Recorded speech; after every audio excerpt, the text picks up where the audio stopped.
Hola, en este video les voy a hablar acerca de la primera unidad, que sería una introducción a lo que es la microbiología industrial.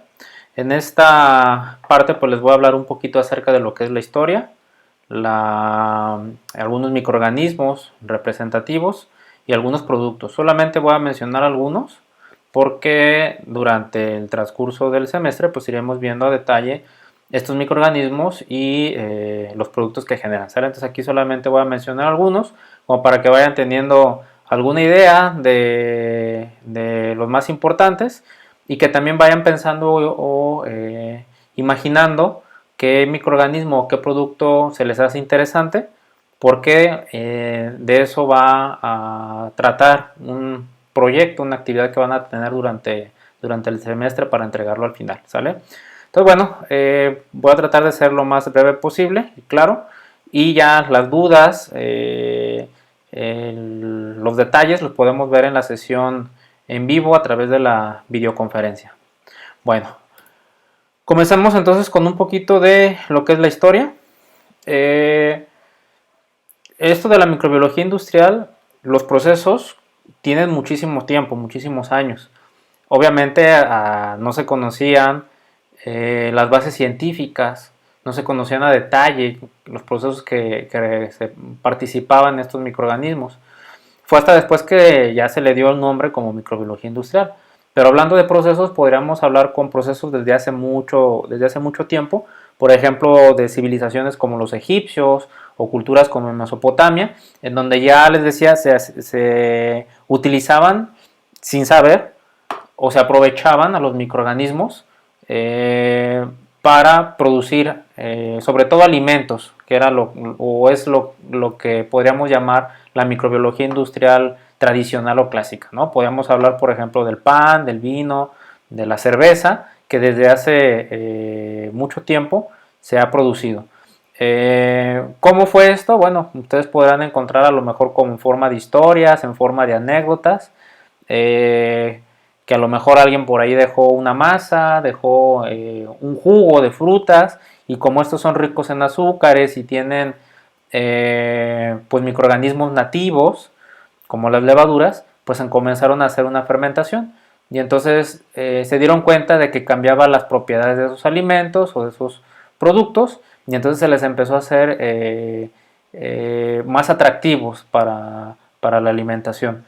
Entonces podríamos hablar de eso, ¿no? Aquí, como viene en la diapositiva, pues sería un periodo de ignorancia, ¿no? Porque les decía, realmente no se conocían los procesos, cómo se llevaba a cabo, simplemente sabían que dejándolo cierto tiempo, a lo mejor en determinadas condiciones como tal vez ya temperaturas o humedades, se podían generar este tipo de transformaciones. Por ahí hay un autor que hace ya bastantes años, en 1984, propuso un calendario de eventos, ¿no? Vamos a mencionarlo, simplemente que nos permite o nos sirve para ir estableciendo inclusive algunos hitos históricos que llevaron al desarrollo de la microbiología industrial, ¿no? Entonces, este autor, por ejemplo, menciona o lo separa por eras, comenzando por una la que llama Pre-Pasteur, que esta es hasta antes de 1865, desde lo que yo les comencé a platicar ahorita en un momento, que es la producción de vino, de yogur, de masas fermentadas, ¿no? Entonces este tipo de cosas. Que les decía, pues sin mucho conocimiento se empezaron a producir, y todas las culturas, les decía, podemos mencionar los egipcios, los babilonios como las más antiguas, pero muchas culturas o todas las culturas empezaban a generar este tipo de productos o de alimentos fermentados. Luego hay otra era que él denomina ya la era de Pasteur, del año 1865 a 1940. Obviamente está nombrada pues en honor a los descubrimientos o los avances que hace Louis Pasteur, que ahorita vamos a hablar más adelante de él, de Louis Pasteur, como uno de los personajes importantes. Y entonces en esta época ya se empiezan a producir otro tipo de cosas además de alimentos. Por ejemplo, ya se empiezan a producir, por ejemplo, ácidos orgánicos como el ácido cítrico, ácido láctico, ácido acético, que también vamos a hablar un poquito de ellos más adelante. Algunos solventes, butanol, acetona, o compuestos como el propio etanol, ya no como o formando parte de una bebida, sino etanol como materia prima para otras aplicaciones. Y ya también se empieza a ver algunas aplicaciones que no solamente son en la generación de productos, sino en la aplicación en servicios, como por ejemplo el tratamiento de aguas residuales. Y entonces se empieza a ver que el metabolismo aerobio de los microorganismos puede ayudar al tratamiento de los residuos o de los desechos urbanos. Luego, después viene una era que llama de los antibióticos, que es una era cortita de 20 años, de 1940 a 1960.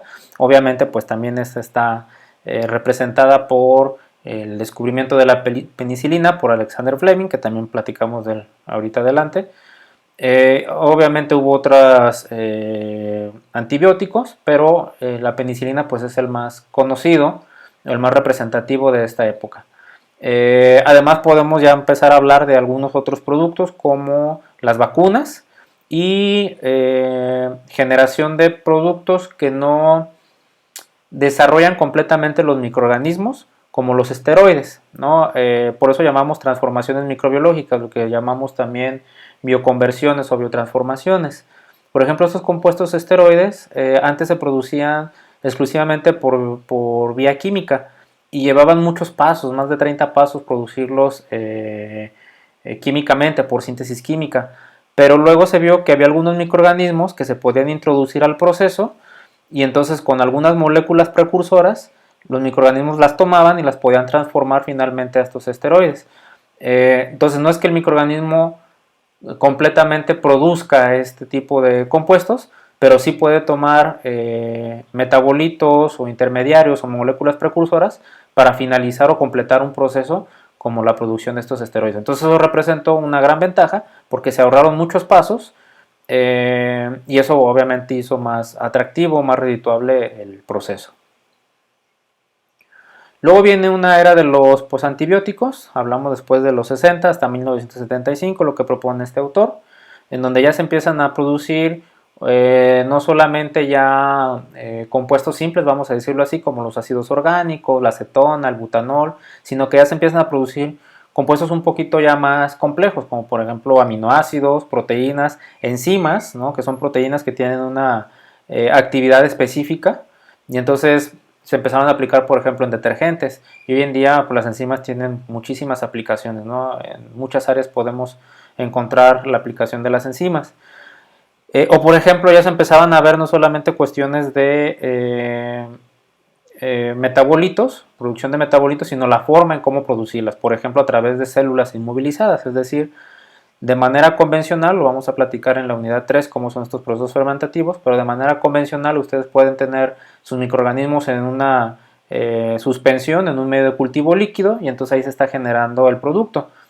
Pero hay otras estrategias, como por ejemplo tener a los microorganismos inmovilizados en un soporte, en una superficie donde los microorganismos van a crecer y van a estar fijos. Y entonces yo no necesito estar agregando cada vez microorganismos para que me produzcan lo que yo quiero, sino los microorganismos que ya están ahí creciendo solamente voy cambiando ese medio de cultivo para ir generando este tipo de productos. Entonces ya se empezaba a ver también estrategias de las cuales vamos a hablar también un poquito en la unidad número 3. Y luego también hablando de los servicios, ya comentaba acerca del tratamiento de aguas residuales, ya se comenzaba a ver o se comenzó a ver también que había una mayor eficiencia, ¿no?, en el tratamiento de estas aguas de desecho con los metabolismos anaerobios de los microorganismos. Entonces son procesos que actualmente se siguen utilizando para el tratamiento de aguas residuales. Y luego ya, a partir de este 1975, pues hasta la fecha, que sería en el 85, que este autor propone, ¿no?, que podríamos ponerlo inclusive hasta nuestra época, se genera ya lo que es la nueva biotecnología, la era de la nueva biotecnología, que él llamó así por pues todas estas cuestiones ya que tienen que ver con técnicas de biología molecular. Esto fue lo que impulsó mucho no solamente la microbiología industrial, sino muchas otras áreas de la ciencia.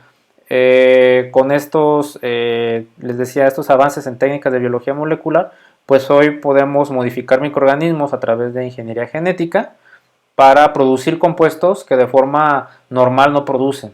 Y entonces el producto más característico, no solamente de esta clasificación, sino dentro de la historia de la microbiología industrial como tal, pues está por ejemplo la insulina humana, que la insulina humana que se empezó a producir a partir de microorganismos o los primeros experimentos o producciones de este tipo de compuestos fueron en 1982. Entonces, antes de eso, esta insulina se extraía de tejidos o de órganos de animales, de cerdos en particular, ¿no? De los páncreas. Entonces, pues eso representa una serie de inconvenientes, ¿no? Que ustedes se podrían imaginar o que luego podemos comentar un poquito más.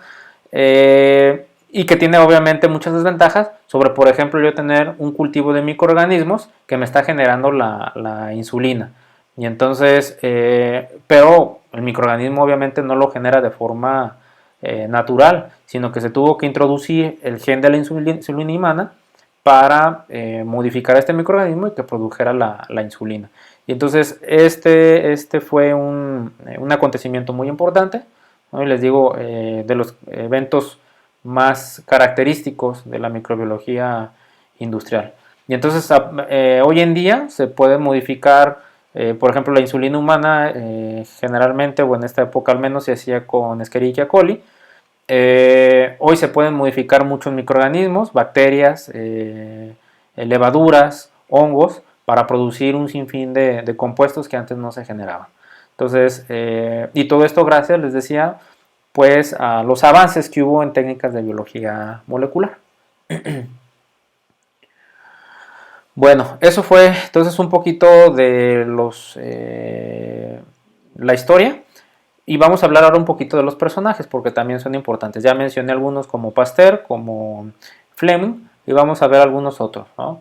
Por ejemplo, aquí está este personaje, Libavius, en 1595, en el siglo XVI. Fue de los que ya comenzaban a definir, ¿no?, los procesos. Ya se daban cuenta que no era lo mismo, por ejemplo, que un producto se descompusiera, se echara a perder, entrara en putrefacción, a que tuviéramos una fermentación, ¿no? Ambos procesos están mediados por microorganismos, pero hay una diferencia. De hecho, pues luego cuando veamos un poquito más adelante, o si lo quieren lo comentamos en la clase virtual, podemos ver cuál es el concepto de la fermentación, o metabólicamente qué es una fermentación, ¿no? Entonces tiene una definición lo que es la fermentación. Y entonces, bueno, ya empezaban a distinguir este tipo de procesos. Y luego viene un poquito también más adelante un químico llamado Becher, que también ya empieza a ver cómo estos transformaciones generan cambios que pueden ser benéficos o no para el sustrato. El sustrato también lo definimos, es por ejemplo la materia prima, vamos a decirlo así, del microorganismo, lo que va a utilizar para transformar, ¿no? Entonces un sustrato generalmente puede funcionar un carbohidrato, como los azúcares presentes en el jugo de la uva, ¿no?, que van a generar el etanol y que nos van a dar pues entonces esta bebida, el vino. Entonces él ya veía que las características, ¿no?, o las diferencias inclusive del proceso hacía que estos sustratos, que estas materias primas, pues mejoraran o empeoraran. Obviamente lo que generalmente queremos, sobre todo cuando hablamos de alimentos, pues es que estas características organolépticas mejoren, ¿no?, que eran los que veían en la antigüedad estas civilizaciones cuando empezaban a hacer el vino, ¿no? Tenían ese jugo y veían que se descomponía este sustrato, que bueno, no lo llamaban así, pero que se transformaba y entonces genera un producto más atractivo organolépticamente. Luego tenemos a Helmont en 1648, que también empieza ya a estudiar un poquito más lo que es la fermentación alcohólica y se da cuenta que no solamente se genera el etanol, sino que también se generan otros compuestos como el dióxido de carbono, ¿no?, lo que podemos ver típicamente en una fermentación alcohólica. Entonces vamos a hacer una práctica de fermentación alcohólica para que vean cómo se genera, entonces, y van a poder ustedes apreciar cómo se genera el dióxido de carbono. Y entonces ya distinguía que los microorganismos o lo que sucedía en el proceso, a lo mejor todavía no sabía de microorganismos, pero ya distinguía en el proceso, era que a partir del azúcar era que se generaban estos compuestos, ¿no? Y entonces este era el sustrato que se necesitaba para generar estos compuestos. Y luego viene Leeuwenhoek, que no podemos dejar de hablar de él. Leeuwenhoek, que ustedes bien saben, su principal contribución, o por lo menos por la que es el más famoso, pues es el desarrollo del microscopio. Y entonces también a partir de aquí del microscopio, esto fue un acontecimiento muy importante para el desarrollo de todas las áreas de microbiología y algunas otras, ¿no? Porque el microscopio pues es muy importante, es el medio por el cual lo observamos y podemos tener la evidencia de que hay microorganismos, hay organismos muy pequeños que son los encargados de realizar estos procesos. Entonces en aquel entonces pues se llamaban, o él los llamó animáculos, se dio cuenta de esas formas y entonces dio pie pues a muchos otros avances en los campos de la microbiología principalmente, ¿no? Entonces Leeuwenhoek también podríamos hablar pues bastante de sus aportaciones. Y luego vienen otros científicos, otros personajes, ¿no? Que están ahí, no los voy a mencionar porque creo que vienen en alemán y la verdad el alemán no se me da mucho, pero bueno, ahí lo pueden ver en la diapositiva, en el siglo XIX. Ellos ya se dan cuenta, ¿no? Ya obviamente teniendo como antecedentes, por ejemplo, el desarrollo del microscopio por Leeuwenhoek, ya se dan cuenta o ya reconocen que existen o quiénes son los responsables de llevar a cabo las fermentaciones, por ejemplo la fermentación del vino. Inclusive ya después se dan cuenta o pueden comprobar que son compuestos que generan los microorganismos que llevan a cabo esta fermentación, es decir, las enzimas que producen estos microorganismos. Entonces, cuando entremos a estas unidades donde ya hablamos de los productos, de los microorganismos, de los procesos, pues ya también hablaremos de las rutas metabólicas, ¿no? ¿Cuáles son las rutas metabólicas, por ejemplo, implicadas en la fermentación alcohólica, las enzimas que se encargan de degradar el azúcar hasta llevarlo a etanol y dióxido de carbono, ¿no? O otros compuestos como el ácido láctico o el ácido acético. Entonces ya teníamos o se había generado una mayor cantidad de conocimiento a más detalle de cómo se llevaban a cabo los procesos. Y luego obviamente pues viene otro personaje que dio un impulso a todas las áreas de la microbiología, Louis Pasteur, que él ya pues a más detalle, nuevamente pues con todo este precedente de otros personajes que fueron sumando, pues entonces él ya comienza a caracterizar fisiológicamente grupos de microorganismos como bacterias y levaduras. Él ya se empieza a dar cuenta de cuáles son esas características metabólicas, fisiológicas que tienen estos organismos, ¿no? Entonces no es lo mismo poner una bacteria o una levadura con un sustrato en determinadas condiciones porque nos va a generar diferentes productos o va a reaccionar de diferente forma dependiendo de esas características fisiológicas. Entonces todas esas cosas las vamos a revisar un poco más adelante. Y obviamente pues todo lo que tiene que ver con el desarrollo, por ejemplo, de medios de cultivo, de métodos asépticos, recordarán también pues estas cuestiones donde pues refuta estas teorías, hipótesis de las generaciones espontáneas, ¿no? Y entonces donde se da cuenta de que pues hay microorganismos en el ambiente que son los responsables que en los sustratos haya crecimiento, ¿no? No que se generen espontáneamente, que en algún punto esos microorganismos llegaron a ese sustrato y comenzaron a crecer y comenzaron a aprovechar esos nutrientes. Y bueno, obviamente aquí le da un impulso también particularmente a lo que son las fermentaciones, ¿no? Y entonces aquí podríamos ya hablar como tal de el establecimiento de los principios de la microbiología industrial, ¿no? Este sería el punto histórico, el personaje que lleva a cabo el inicio de la microbiología industrial, ya como tal, ¿no?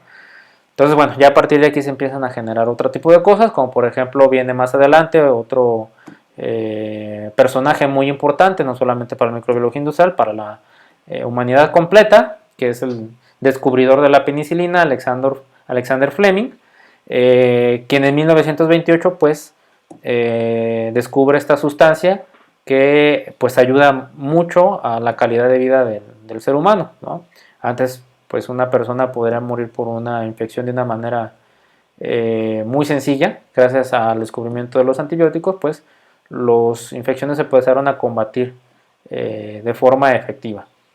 Les decía, la penicilina pues es el ejemplo más conocido, más representativo, pero obviamente en esa época hubo el descubrimiento de otros antibióticos muy importantes.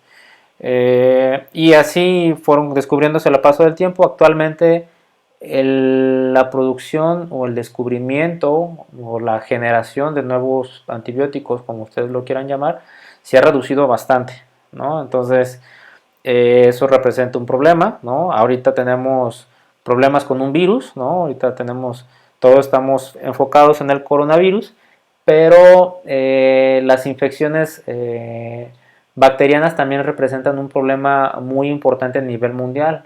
La Organización Mundial de la Salud estima que pues en algunos años, allá de los años 50, del 2050, vamos a estar en una crisis verdaderamente grave de infecciones, porque los antibióticos con los que contamos actualmente empiezan a perder efectividad, los microorganismos empiezan a ser cada vez más agresivos y ya no podemos o ya no es tan fácil, vamos a decirlo así, encontrar o generar nuevos antibióticos que combatan esas enfermedades, ¿no? Entonces, pues es un problema. Pero bueno, también si quieren después platicamos de eso, no me quiero salir mucho de este tema. Entonces, Alexander Fleming, todos saben, seguramente han escuchado la anécdota, ¿no? La historia, si lo quieren ver así, en donde él tenía un cultivo con una bacteria y entonces se le contaminó, cayó un hongo y entonces empezó a ver que había inhibición, pero él entonces el mérito que tuvo fue que pues a lo mejor cualquier otro hubiera tirado esas cajas de cultivo contaminadas, pero él tuvo el mérito pues de indagar qué es lo que estaba pasando ahí, ¿no? ¿Por qué ocurría ese fenómeno? Y entonces pues se dio cuenta que eran estas sustancias que hoy conocemos como antibióticos, en particular en su caso fue la penicilina, que inhiben estos otros microorganismos que pueden ser nocivos, patógenos para el ser humano. Entonces, igual, ahí está Alexander Fleming, un personaje muy importante. Bueno, estos son de los personajes y de los historia, ¿no? Algunos acontecimientos más importantes para la microbiología industrial. Les digo, no me quiero extender mucho, finalmente la historia la podemos revisar un poco en la bibliografía, en los libros. Después también les decía en la clase virtual, en videoconferencia, podemos comentar algunas cosas que se hayan quedado o aclarar algunas dudas. Ahora lo que voy a pasar simplemente es a mencionar algunos microorganismos y algunos productos característicos de microbiología industrial.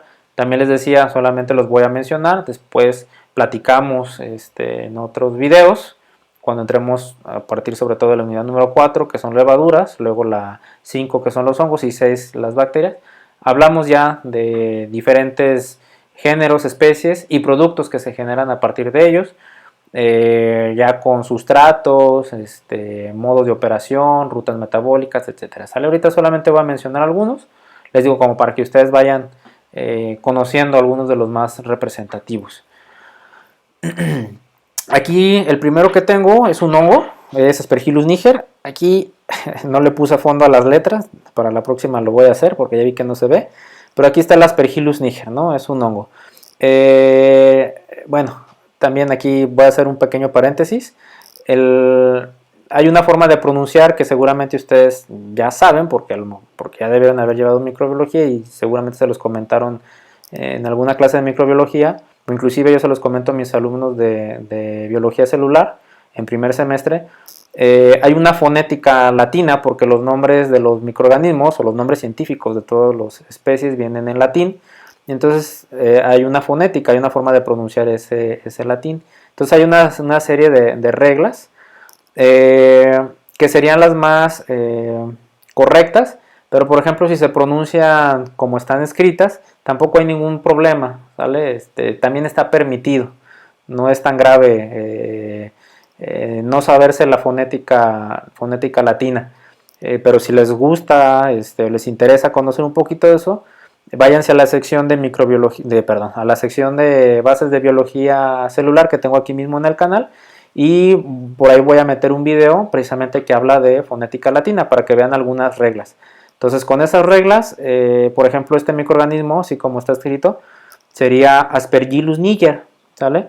Pero pues si le dicen Aspergillus niger no hay mucho problema, les digo, está permitido también esas excepciones.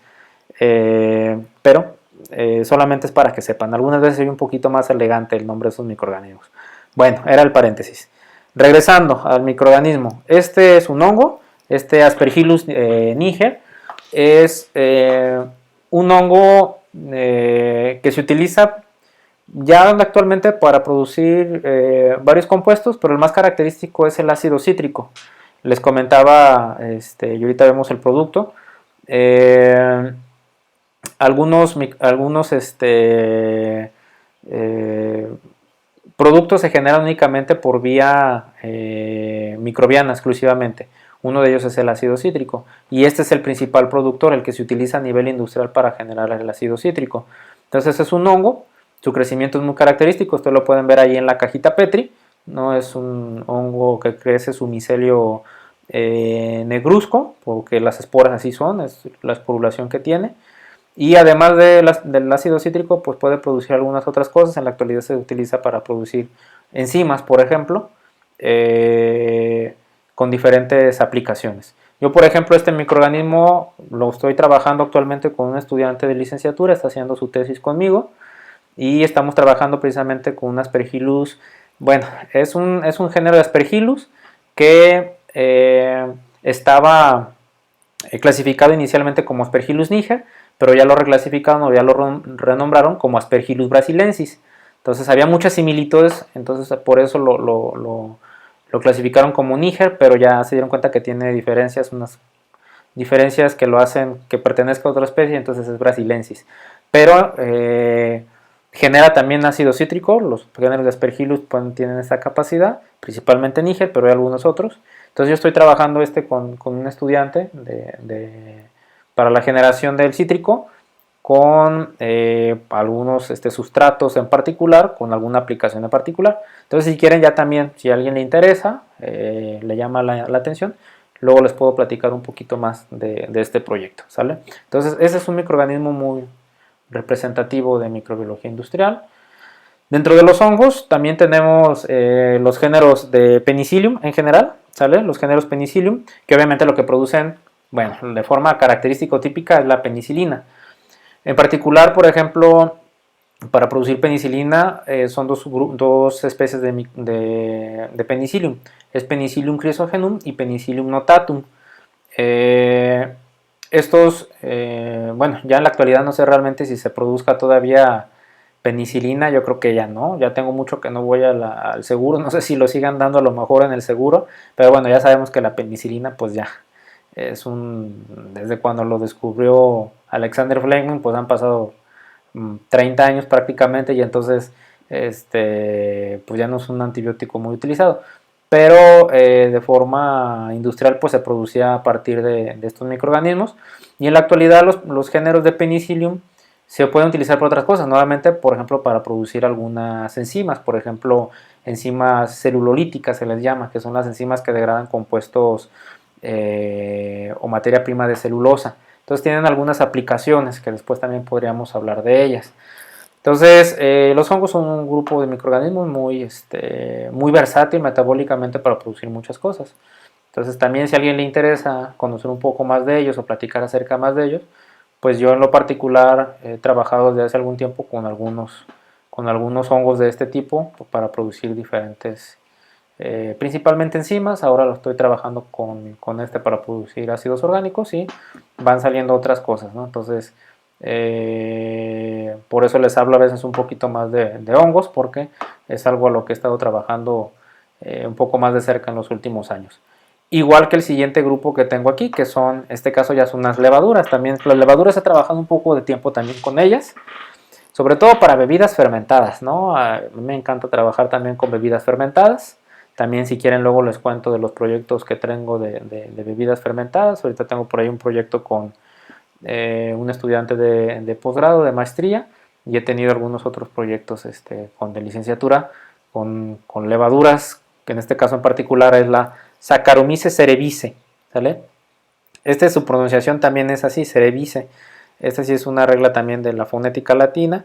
Y esta sí, pues traten de seguirla, ¿no? Porque sí se oye medio raro o hasta medio feo el decir cerevisiae, ¿no? Entonces cuando tienen IAE, la A no se pronuncia, entonces se dice cerevisiae, ¿vale? Hay algunas otras formas de decirlo también, porque les digo, si se meten luego a ver el video de fonética, hay una fonética latina, digamos la fonética latina pura, y luego la fonética latina que utilizaban los romanos, ¿no? Por ejemplo, acuérdense que en México, bueno, no acuérdense porque estoy seguro que no les tocó, pero a lo mejor sus abuelitas les contaron en alguna ocasión. Por ejemplo, antes en México las misas se daban en latín, pero eso se lo trajeron los romanos. Entonces los romanos tenían su forma de pronunciar y entonces la fonética se ha ido transformando un poquito, ¿no? Entonces pueden tener diferentes formas de pronunciar la misma palabra, el mismo microorganismo. Finalmente les decía, inclusive ahora sería la forma, digamos, más hispánica, ¿no? En español, que también no es incorrecta, ¿sale? Sí se permite. Entonces, bueno, nada más que sí se ve medio feo cerevisiae, a mí no, porque cerevisiae. Entonces ya hay un montón de microorganismos que así terminan, ¿no? Entonces, pues es más, se oye mejor simplemente cerevisiae. Bueno, nuevamente fue un paréntesis ahí. Entonces, el Saccharomyces cerevisiae es una levadura también característica de microbiología industrial, porque pues es la que produce etanol de forma convencional, de forma natural, con buenos rendimientos. Fuera de ella, solamente por ahí hay otro microorganismo que es una bacteria que puede producirla de forma industrial, el etanol, que también luego hablamos de ella, que es la Pseudomonas mobilis, pero esa es una bacteria. Pero ya fuera de eso son los únicos microorganismos que de manera, digamos, nativa pueden producir con buenos rendimientos el etanol. Y entonces, levadura en particular, pues se encuentra presente en muchos lugares, como por ejemplo en los frutos. Y entonces por eso, por las fermentaciones de los frutos, ¿no? La producción del vino, pues cuando nos remontábamos a los egipcios, pues pudo haber sido sencilla, ¿no? Porque estas levaduras estaban ahí en las uvas, en los frutos, y cuando se dejaba este jugo, con esas levaduras nativas, pues empezaron a fermentar. Y entonces la levadura ha sido muy estudiada, la Saccharomyces cerevisiae. Obviamente hay otros grupos de levaduras que podemos comentar también más adelante, pero esta es una muy representativa, muy característica, la Saccharomyces cerevisiae. Su crecimiento es muy particular, muy característico en las cajas Petri, inclusive el olor que tiene en la caja Petri. Hay algunos a los que les gusta, algunos a los que no les gusta, porque huele como a masa fermentada, ¿no? Precisamente porque lo relacionamos con ese aroma, porque sirve para fermentar masas también. Por ejemplo, el pan de la pizza que ustedes comen ha sido fermentado con esta levadura. Y entonces tiene ese olor característico a masa fermentada, inclusive en la caja Petri, ¿no? Entonces es un microorganismo muy estudiado, ya muy conocido, sus rutas metabólicas, etcétera, ¿no? Entonces, les decía, la otra aplicación que tiene pues es la de las bebidas fermentadas. Podemos mencionar un montón, que ahorita hablamos de ellas un poquitín. Bueno, solamente son unos ejemplos, luego comentamos más. Y vamos también a mencionar solamente algunos ejemplos de productos. Vamos a empezar, por ejemplo, primero con los ácidos orgánicos. Por ejemplo, ya les mencionaba del ácido acético, el ácido láctico, el ácido cítrico, que se produce por Aspergillus niger. Y les decía, el Aspergillus niger es el líder productor a nivel mundial, es el que se utiliza para producir el ácido cítrico, y se genera exclusivamente por vía microbiana. Es decir, ustedes podrían extraer el ácido cítrico de frutos como el limón, como la naranja, pero obviamente pues, los rendimientos son bajos. Hay otras consideraciones como por ejemplo separar el tejido vegetal para obtener ese ácido. Y entonces en la actualidad el ácido cítrico se obtiene exclusivamente por vía microbiana. Y el ácido cítrico pues es una materia prima que se utiliza para muchas cosas, principalmente alimentos, bebidas, como conservador, etcétera, ¿no? Entonces es muy representativo este producto junto con su microorganismo. Y obviamente pues del ácido láctico y el acético pues están también grupos muy representativos, bacterias ácido lácticas y bacterias ácido acéticas, ¿no? Que podemos encontrar en bebidas como el yogur, o que las acéticas producen, además del ácido acético, pues productos como el vinagre. ¿Qué más tenemos por aquí? Bueno, aquí tenemos lo que les decía hace un momento de los antibióticos, ¿no? Pueden generarse también algunos saborizantes. Digo, no son de los productos más populares o más característicos de la microbiología industrial, pero los saborizantes también pueden ser. Aquí justo arriba tengo lo que son enzimas. No se ve, seguramente no lo van a alcanzar a ver. En los frasquitos vienen los nombres de las enzimas. Por ejemplo, invertasas, celulasas, pectinasas, que se utilizan en diferentes industrias, diferentes aplicaciones y que se obtienen a partir de microorganismos, ¿vale? Entonces, también luego hablamos de las diferentes enzimas. Luego tenemos, por ejemplo, vitaminas, que tampoco las vitaminas es como un producto muy representativo de la microbiología industrial. Sin embargo, sí hay, por ejemplo, o principalmente las vitaminas del complejo B, que se pueden producir a través de algunos microorganismos. Y luego hay otros productos que a lo mejor no son tan conocidos, o que a lo mejor no nos habíamos imaginado, ustedes no habían pensado, que son, por ejemplo, pueden ser biofertilizantes o bioinsecticidas, ¿no? Que van a la agricultura. Entonces, en lugar, por ejemplo, de agregar un compuesto químico que puede ser nocivo para el ambiente, para el ser humano, para controlar una plaga, se agrega un preparado de microorganismos o se esparce en los cultivos un preparado de microorganismos que ataca directamente a la plaga que queremos combatir. Y luego están los biofertilizantes, que también pueden ser microorganismos como algunas bacterias, algunos hongos, que mejoran las características o se asocian con las plantas para producir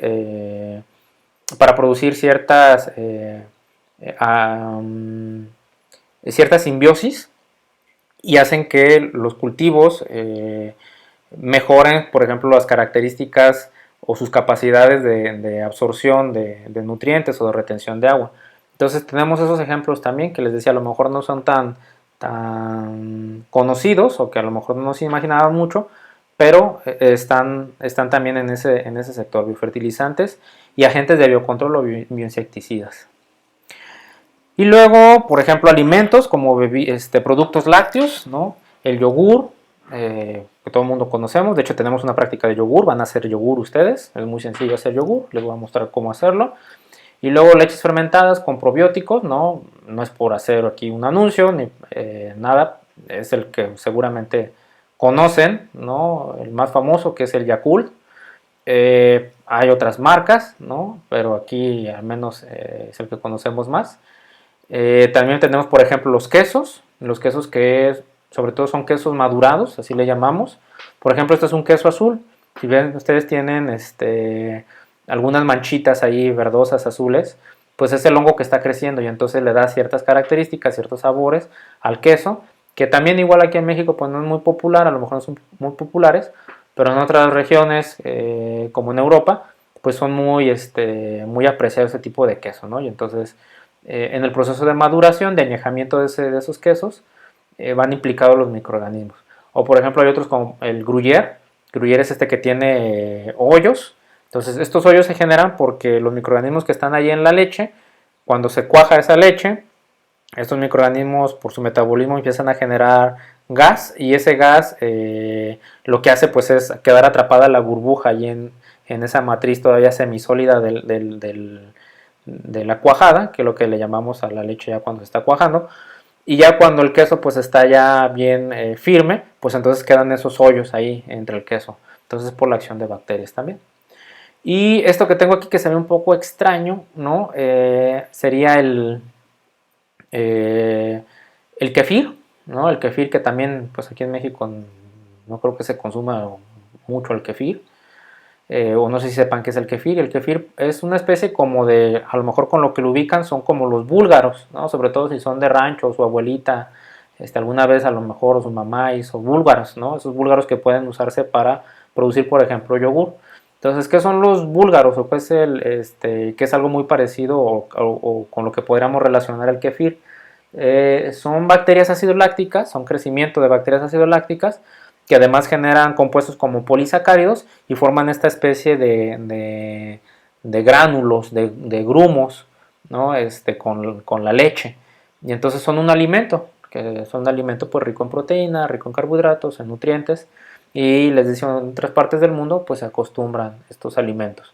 Por ejemplo, hay otros alimentos como, hay una leche fermentada que se llama el kumis, que me parece que se consume en Oriente o en India, ¿no? Aquí obviamente pues no la conocemos, pero es una especie de leche fermentada también. Y así cada región podría tener alguno de sus productos con este tipo de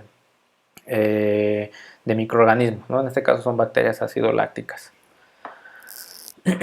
Luego hablamos más, les decía, de eso ya cuando hablemos de los grupos en particular y los productos. Y luego viene una parte muy importante, ¿no? Aquí está esta parte muy importante que serían pues las bebidas alcohólicas, las bebidas fermentadas.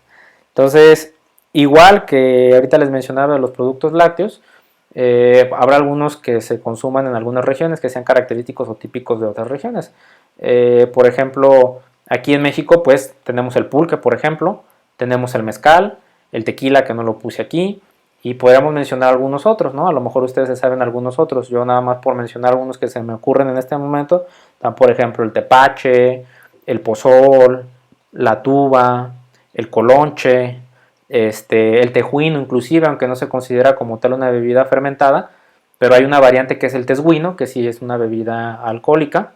Entonces, podríamos mencionar tal vez algunas otras, o en sus localidades a lo mejor, ustedes vienen de alguna parte diferente de Jalisco, de Guadalajara, y entonces a lo mejor en su localidad se produce alguna bebida típica regional, ¿no? Entonces también podemos hablar de esas después un montón, porque encontramos muchas. Y luego están las que a nivel mundial, pues, se conocen, ¿no? Por ejemplo, la cerveza, obviamente la cerveza, que tiene muchas variantes.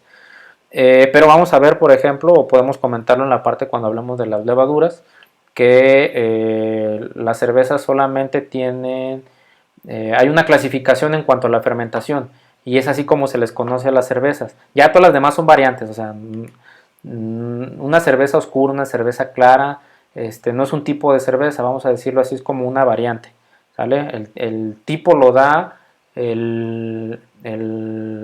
la fermentación, cómo se lleva a cabo, y solamente hay dos tipos de cerveza. Entonces también luego hablamos de eso un poquito más adelante. Por ejemplo, inclusive de la misma cerveza, de sabores o con otros granos, además de la cebada. He visto yo cervezas de trigo, por ejemplo, ¿no? Entonces ya hay muchas variantes. Pero hablando en cuanto a fermentación, solamente tenemos dos categorías. Y luego está el vino, que también pues tenemos un montón de variedades de vino, hablando solamente de vinos de uva, ¿no? Vino blanco, vino tinto, rosas, espumosos, etcétera. Y aparte puede haber vinos de otros tipos de frutas, ¿no? Pero pues el más característico, el más conocido, el más distribuido, el más popular, pues es el vino tinto. Y luego, por ejemplo, bebidas como el whisky también. Y entonces la diferencia entre estas bebidas es, por ejemplo, la primera diferencia es el tipo de sustrato que se utiliza, ¿no? Por ejemplo, en un vino lo que utilizamos es una fruta, son azúcares fermentables simples, y en una cerveza, por ejemplo, lo que utilizamos son granos, almidones, son azúcares fermentables complejos. Entonces ya también todo ese tipo de cosas los vamos viendo un poquito más adelante. Entonces bueno, para no hacer ya muy largo el video, hasta aquí le voy a dejar, con esto voy a terminar. Les decía en la videoconferencia, en las clases virtuales, podemos comentar más, ahondar más en estos temas, que de todas formas lo iremos haciendo en videos más adelante o en clases más adelante, cuando empecemos a hablar ya de microorganismos en particular y los productos que van a ir generando. Bueno, entonces hasta aquí voy a dejar, espero que haya sido lo más claro posible y espero verlos pronto pues ahí en las clases